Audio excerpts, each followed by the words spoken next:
everybody and welcome to the 22nd episode of Map of Me. मैं हूं आपकी host आस्था और मेरे साथ में है मेरे co-host Harsh. How are you Harsh? Like always, very well. वैसे एक बात बताओ हर्ष, क्या तुम IPL देख रहे हो? दिल्ली कैपिटल्स को तो मैं पूरे दिल से सपोर्ट कर रही हूँ. और मैं सपोर्ट कर रहा हूँ मुंबई इंडियंस को, लेकिन दिल्ली कैपिटल्स का परफॉर्मेंस काफी अच्छा चल रहा है आजकल.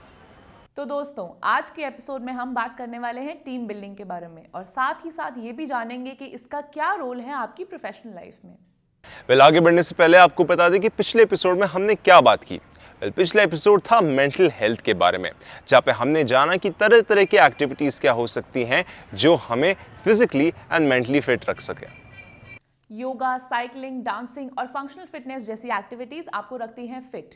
अब चलते हैं दिल्ली की जनता के पास और उनसे जानते हैं उनका क्या कहना है अबाउट टीम बिल्डिंग. नमस्ते दोस्तों, आज हम बात करेंगे हमारे यंगिस्तान से. जुड़े हैं हमारे साथ कुछ यंगस्टर्स. तो सर, शुरुआत करते हैं आपसे. हम जानना चाहते हैं कि एक अच्छा टीम लीडर कौन होता है. मतलब उनका रोल, मतलब जो भी एक्शन है वो सही से लेना चाहिए. जो ज़रूरत है, जैसे कि इस टाइम एपिडेमिक चल रहा है, इस टाइम पे क्या क्या एक्शन लेना चाहिए जो सारे स्टाफ के लिए सही हो. मोटिवेटेड होना चाहिए पहले तो, और उसके जो एफर्ट्स हैं वो एटलीस्ट टीम बिल्डिंग की तरफ होना चाहिए कि आपके उसके जो भी एफर्ट्स है वो ऑर्गेनाइजेशन को बेनिफिट करे या with in that team benefit करे एटलीस्ट. और हमेशा वो रोल मॉडल की तरफ काम करना चाहिए उन्हें, कि जैसे कोई भी उन्हें टास्क मिला हो, and if he's tenure or if he's more experienced, then he can share his knowledge with the team and try to make a good communication between the latest new joiners and the experienced one. So sir, आप हमें बताइए कि एक अच्छी team की qualities क्या होती है. अच्छी टीम्स की क्वालिटीज़ के अंदर बहुत सारी चीज़ें आती हैं. सबसे पहले तो आता है कि अंडरस्टैंडिंग. आपस में अंडरस्टैंडिंग है या नहीं है. जो आपका टीम लीडर है वो किस तरीके का है, किस तरीके से आपको गाइड करता है, किस तरीके से आपको कमांड्स देता है. और जो टीम के मेंबर्स हैं उनका सबसे बड़ा मेन रोल रहता है उसके अंदर टीम बिल्डिंग के अंदर. बिकॉज अगर मेंबर्स जो होंगे, जो भी टीम मेंबर्स होंगे, अगर वो आपके अकॉर्डिंग नहीं करेंगे, आपके कहने पे नहीं चलेंगे या आपके साथ सपोर्टिव नहीं होंगे, सो आप कभी भी टीम नहीं बना सकते. सबसे ज़्यादा मेन इम्पॉर्टेंट क्या है, एक दूसरे के ऊपर ट्रस्ट बहुत ज़्यादा ज़रूरी है. तभी आप आगे तक चल सकते हैं अपनी टीम के साथ.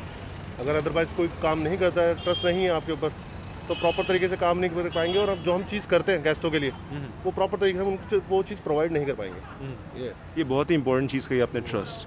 आपकी जो क्वालिटीज़ है वो मतलब हर एक जॉइनर्स या हर एक टीम एम्प्लॉय के लिए हर रोल में आप मतलब उनको सजेस्ट कर सकें विद इन जो भी हो. इट्स रिलेटेड टू HR और it's related to the process, और जो भी ट्रांसपोर्ट वगैरह हो, हर चीज़ में आपको आगे होकर उनको मदद करना चाहिए, ताकि वो जब भी किसी प्रॉब्लम में हो या किसी सिचुएशन में उनको ट्रैवल कर रही है तो सबसे पहले आपके पास आए कि आप उनको सही सजेशन दे सकते हैं और उनसे वो ओवरकम कर पाए.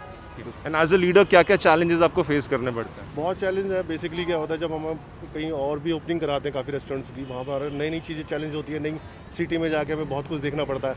अगर मेरे साथ मेरी टीम है तो मुझे किसी को समझाना नहीं होता. वो जो चीज़ मैं करता हूँ वो बेसिकली वो कर लेते हैं इजली. तो यही होता है टीम के साथ काम करने का फ़ायदा. तो एक अच्छे टीम मेंबर बनने के लिए हमें क्या करना चाहिए जब हम एक ग्रुप में काम करते हैं. ऑनेस्टली काम करना चाहिए और मतलब किसी भी तरीके से भेदभाव नहीं रखना चाहिए. और कहने का एक रोल जो है, आपको जो एक रोल दिया गया, आपका जो जॉब है, वो जो टास्क है, वो आप कंप्लीट करें, सारे पैरामीटर्स मीट करें. अगर आप अच्छे टीम मेंबर नहीं होंगे तो आप अच्छे टीम लीडर भी नहीं हो सकते हैं. तो firstly you have to be a team member. Great team member होना चाहिए आपको पहले, तो ही आपको वो आगे चल के ग्रेट टीम लीडर या टीम मैनेजर वगैरह में देख सकते हैं आपको. तो you have to be a good team member firstly to be a good team leader at least.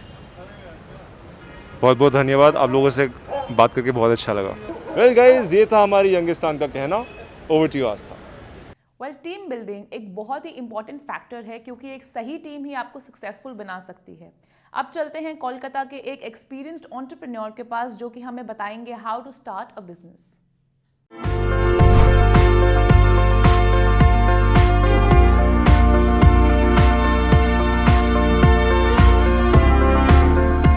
Hello sir, how are you? I am good, thank you. Sir, একটা business শুরু করার সময় যে সমস্ত সতর্কতা নেওয়া উচিত আমাদের, সেই সম্পর্কে যদি আপনি কিছু বলেন. ব্যবসার ইনভেস্টমেন্টের ব্যাপারে সতর্কতা অবলম্বন করতে হবে. আমি কাদের নিয়োগ করব আমার ব্যবসায়, কাদের দিয়ে শুরু করব, তারা ঠিক লোক কিনা, আমাকে ঠিক লোকগুলোকে ঠিক জায়গায় বসাতে হবে, তাহলেই ব্যবসা সফল হবে. তো তো সুতরাং সেই ব্যাপারেও একটা সতর্কতা আছে, কারণ যদি ভুল লোক হয়ে যায় তাহলে সেই ব্যবসাটাকে ডুবিয়ে দিতে পারে। আমার পারচেজগুলো সেগুলো যেন ঠিক দামে হয়, আমি যে আমার সার্ভিস বা প্রোডাক্ট বেচবো তারও প্রাইসিং যেন ঠিক হয়, তাহলে সেটারও সতর্কতা করতে হবে। তো সুতরাং এইভাবে যদি আমার রিস্কগুলোকে আমি কমিয়ে দিতে পারি, মিনিমাইজ করতে পারি, তাহলে আমার সফল হওয়ার সুযোগ অনেক বেশি। স্যার তাহলে আর কোন কোন বিষয়ে আমাদের নজর দিতে হবে? এই ব্যবসা সফল করতে হলে প্রথম জিনিস যেটা মাথায় রাখতে হবে যে ব্যবসার ব্যবস্থাপনা, বিজনেস ম্যানেজমেন্ট। বিজনেস ম্যানেজমেন্টে এই ম্যানেজমেন্ট কথাটার মধ্যেই না লুকিয়ে আছে যে কীভাবে ব্যবসাটা করতে হবে। ম্যানেজ মেন টি টি মানে ট্যাক্টফুলি। আমি তোমাকে একটা ফুটবলের উপমা দিই, যে ব্যবসায়ী তাকে হতে হবে গোলকিপার।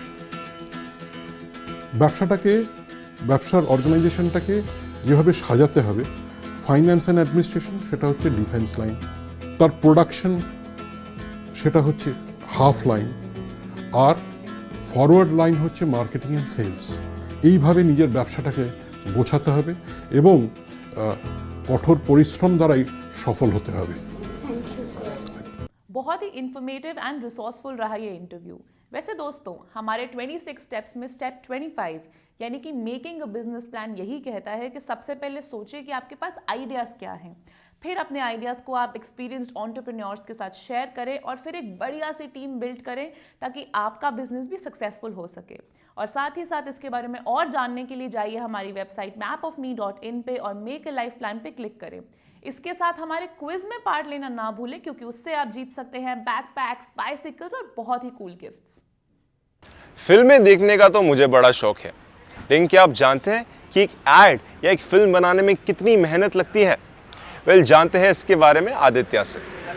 मेरा नाम आदित्य गुप्ता है, मैं बॉम्बे में रहता हूँ। Originally I am from Delhi. I am a freelance assistant director and a writer.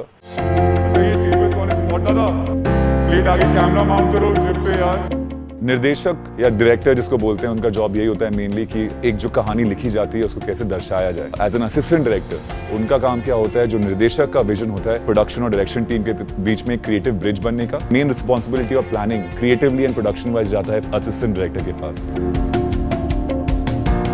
And I am constantly collaborating with new people. अलग अलग लोगों से मिलना होता है, हर टाइम आप नए 100 लोगों को मिलते हो सेट पे, and they all are coming from different walks of life and they all collaborate together to create something special.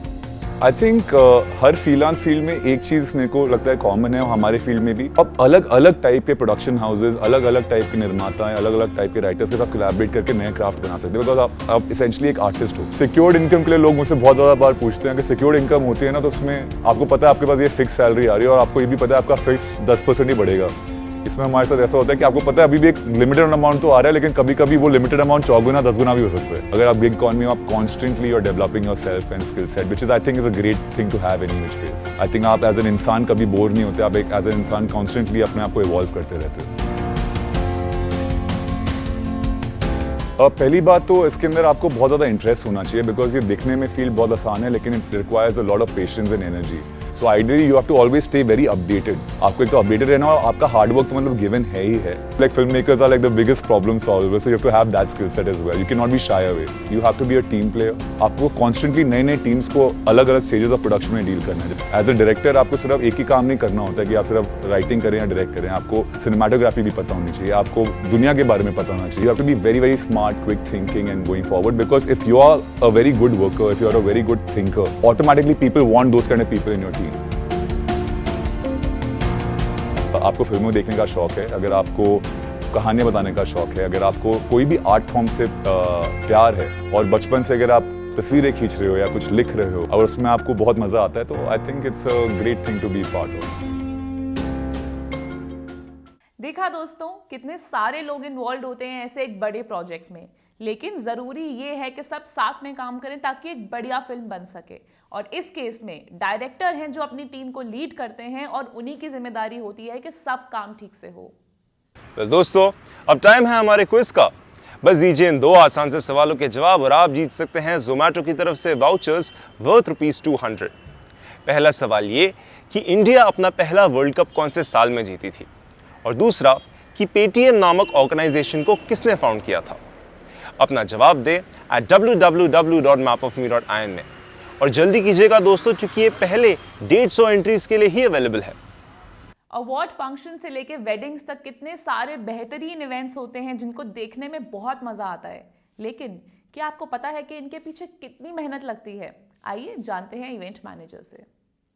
सबसे बड़ी चीज़ जो अभी भी मैं फेस करती हूँ, मैं इवेंट के बाद अगर घर आई हूँ तो मुझसे पूछते तुम कोयले की खदान से आई हो, क्या हो गया, तुम क्या करके आई हो, ईंटा उठा कर आई हो। मेरा नाम कुसुम सिवाला है, मैं लखनऊ से हूँ। मैं एक इवेंट मैनेजर हूँ और एक इंजीनियर भी हूँ। प्रोफेशनली मैं इवेंट मैनेजमेंट 2016 से कर रही हूँ। तो मेरे लिए था कि मैं एक नई फील्ड में कैसे शुरुआत करूँगी चीज़ों को। इवेंट मैनेजमेंट में सबसे ज़्यादा अट्रैक्टेड इसकी क्रिएटिविटी से हुई, जिसकी कोई सीमा ही नहीं है। आप छोटे से छोटा काम करके भी पैसा कमा सकते हो, बहुत बड़ा भी करके कमा सकते हो, लेकिन अगर आप में पैशन है आप इसको कभी छोड़ोगे नहीं। आप खुद के बेसिस पे भी कर सकते हो, आप किसी के साथ जुड़ के भी कर सकते हो, और आप बहुत सारे लोगों से मिलते हो, बहुत सारी जगह देखते हो, बहुत सारा एक्सप्लोरेशन होता है। तो इसीलिए अपनी सेल्फ ग्रोथ के लिए भी मुझे अच्छा लगा ये। इसमें एंटर करना मेरे लिए टफ़ था, बहुत टफ़ था, क्योंकि कोई गाइडेंस ही नहीं थी। हम टीवी पे देखते हैं इवेंट हो रहा है, लेकिन किसी को पता नहीं है उसके पीछे क्या हो रहा है। लखनऊ में पहली बात तो इतना ट्रेंड ही नहीं है इवेंट मैनेजमेंट का, वहाँ पे बहुत कम ही इवेंट प्लानर्स हैं। इसीलिए तो मैं लखनऊ में नहीं हूँ, वरना मैं वहीं होती अपनी होम सिटी में। वहाँ पे ठीक है, इतना इम्पोर्टेंस नहीं दी जाती, बस होता है कि लड़कियाँ जॉब कर ले। हैं वहाँ पे लोग, मॉडर्न भी हैं, बट इतना ट्रेंड ही नहीं है, नॉलेज ही नहीं है। जब मुझे ही खुद नॉलेज नहीं था, तो अब तो वहाँ पे फिर भी हो गया, तब नहीं था जब मैंने स्टार्ट किया था। मेरे लिए इवेंट मैनेजमेंट में आना मुश्किल मेरे लिए खुद था, क्योंकि मुझे समझ ही नहीं थी।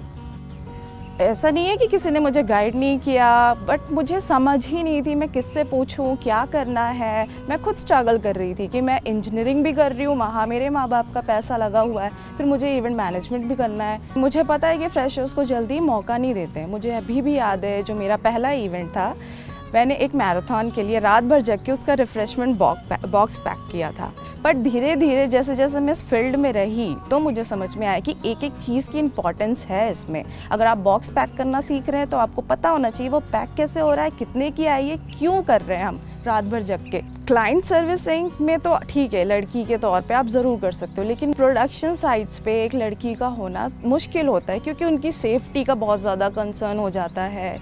तो डिफ़िकल्टी तो होती है खुद की सेफ्टी को सोच के कि मैं प्रोडक्शन साइट पे अकेली लड़की हूँ, क्या मुझे रूम अकेले मिलेगा, मैं टाइम से वापस जा सकूँगी होटल पे, और होटल में क्या मैं अकेले जाऊँगी, मुझे कोई छोड़ने जाएगा कि नहीं जाएगा। मेरे कपड़े, मुझे कपड़ों का ऑब्वियसली ध्यान देना पड़ता है, क्योंकि वहाँ हर प्रकार के लोग होते हैं, सिर्फ एक नहीं होता है। तो मुझे देखना होता है कि मैं सुरक्षित हूँ, किसी को मुझे मौका नहीं देना है मुझे मेरे लिए कुछ कहने के लिए। मैक्सिमम मुझे 2 मिली या 3 मिली, और कभी कभी ऐसी साइट है जहाँ मैं अकेले मैंने कई दिनों तक प्रोडक्शन लड़कों के साथ मैंने काम किया है। तो सेफ्टी रहती है, भले वो बहुत हेल्पफुल होते हैं, बट खुद की चिंता खुद तो होती ही है। मुझे बहुत सारी प्रॉब्लम फेस करनी पड़ती है। सबसे बड़ी चीज़ वेंडर मैनेजमेंट। जब शुरुआत में जब मैं वेंडर्स को बोलती थी भैया ये कर दो, वो हंसते थे, कहते थे अरे मैडम क्या खड़ी रहोगी, जाके बैठ जाओ हम कर लेंगे, या तो वो मेरी शक्ल देखते रहते थे। तो मैं खड़ी रहती थी गुस्से में कि नहीं करना है, मैं अभी भी खड़ी हूँ। इवेंट मैनेजमेंट में अगर एक इंसान को आना है, सबसे पहली चीज़ इम्पॉर्टेंट है वो है पैशन।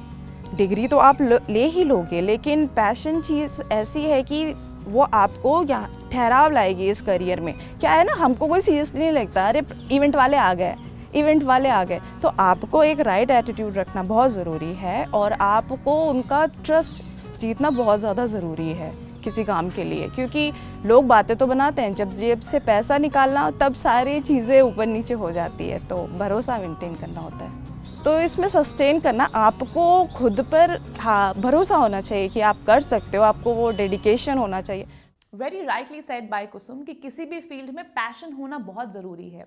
इसीलिए हमारे 26 स्टेप्स में स्टेप 2 यानी कि रिसर्च यही कहता है कि सबसे पहले पता लगाएं कि आपका इंटरेस्ट क्या है, फिर अपने से बड़ों के साथ या फिर अपनी फैमिली के साथ डिस्कस करें और उन पॉइंट्स को अपने बुलेट जर्नल में लिखना ना भूलें। इसके बारे में और जानने के लिए जाइए हमारी वेबसाइट mapofme.in पे और मेक अ लाइफ प्लान पे क्लिक करें और साथ ही साथ हमारे क्विज में पार्ट लेना ना भूलें, क्योंकि उससे आप जीत सकते हैं बाइसिकल्स, बैकपैक्स और बहुत एक्साइटिंग गिफ्ट्स। बहुत ही कम बिजनेसेस देखने को मिलते हैं जो हमारी सोसाइटी को सपोर्ट करे। वेल, शुक्तारा केक्स एक ऐसी बेकरी है जो हमारे स्पेशल बच्चों को सपोर्ट कर रही है। आइए जानते हैं इसके बारे में।